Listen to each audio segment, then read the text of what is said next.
સુરતમાં મતદાનના બીજા દિવસે ગંભીર ઘટનાઓ બનતા કાયદો વ્યવસ્થાની સ્થિતિ સામે સવાલ ઊભા થયા છે. તો સુરતના વરાછા વિસ્તારમાં દિન દહાડે એસબીઆઈ બેંકમાં ત્રાટકેલા તસ્કરોએ પિસ્તોલની અણીએ 50 લાખથી વધુની લૂંટ કરી ભાગી છૂટતા પોલીસ દોડતી થવા પામી છે અને પોલીસે નાકાબંધી સાથે આરોપીઓને ઝડપી પાડવા ચક્રો ગતિમાન કર્યા છે. સુરતના વરાછા વિસ્તારમાં લંબી હનુમાન રોડ પર આવેલા સ્ટેટ બેંક ઓફ ઇન્ડિયા એટલે કે એસબીઆઈ બેંકમાં 5 થી 6 જેટલા લૂંટારોએ બેંકમાં પ્રવેશ કર્યો હતો. લૂંટારોએ બેંકમાં હાજર કેશિયર અને અન્ય સ્ટાફને પિસ્તોલ બતાવીને બંધક બનાવી દીધા હતા. બપોરના સમયે 4 અજાણ્યા શખ્સો હથિયાર સાથે બેંકમાં ઘૂસી આવ્યા હતા. લૂંટારોએ બેંકમાં હાજર કર્મચારીઓને બંદૂકની અણીએ ડરાવી ધમકાવીને બંધક બનાવી દીધા હતા.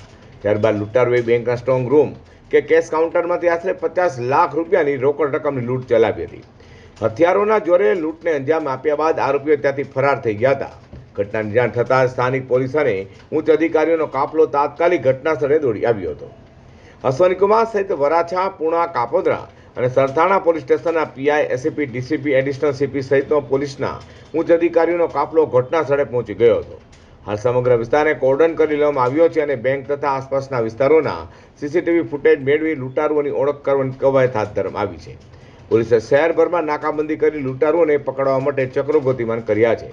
તો ડીસીપી આલોક કુમારે એસબીઆઈ બેંકની લૂંટ અંગે માહિતી આપતા જણાવ્યું હતું કે સુરતના વરાછા વિસ્તારના લંબે હનુમાન રોડ પર આવેલા સ્ટેટ બેંક ઓફ ઇન્ડિયામાં 5 થી 6 જેટલા લૂંટારોએ બેંકમાં પ્રવેશ કર્યો હતો. લૂંટારોએ બેંકમાં ચાલતા કેશ ડિપોઝિટની કામગીરીનો લાભ લઈને આ લૂંટ કરી છે. સ્ટાફના મોબાઈલ ફોન પર લૂંટારોએ છીનવી લીધા હતા, જેથી તેઓ પોલીસને સમયસર જાણ કરી શક્યા નહોતા. લૂંટારો ગયા બાદ પોલીસને આ ઘટનાની જાણ કરવામાં આવી હતી. આ ઘટના બાદ સુરત ક્રાઇમ બ્રાન્ચ અને ઝોન 1 પોલીસની અલગ અલગ ટીમો તપાસમાં જોડાઈ છે. और पुलिस आरोपियों क्याना है तेवा गुनो केवी रीते कर्यो तेनी तपास करी रही है. एक लूट की यहाँ पे बना है. प्राथमिक जानकारी ऐसी है कि अराउंड 50 लाख जैसा जो अमाउंट कैश उसको लूटा गया है, जो कैशियर के पास था. और यहाँ पे जो सीएमएस की गाड़ी, जो कैश डिपॉजिट की गाड़ी आई थी, उसमें से जो उनके पास बॉक्स था उसमें से और कैशियर के टेबल से 50 लाख जैसा अमाउंट लूटा गया है. एग्जैक्ट अमाउंट अभी हम वेरीफाई कर रहे हैं.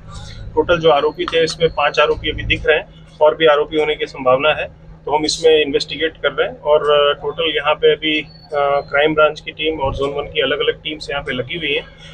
आरोपी जो थे प्रिलिमिनरी ऐसा लग रहा है देखने से कि हिंदी भाषी थे, जो बैंक से पता चल रहा है. और उन्होंने यहाँ पे वेपन का इस्तेमाल किया है और इनको डराने धमकाने के लिए. पुलिस को जैसे ही यहाँ पे जानकारी हुई तो पुलिस यहाँ पे तुरंत यहाँ पे मौके स्थल पे पहुँच गई.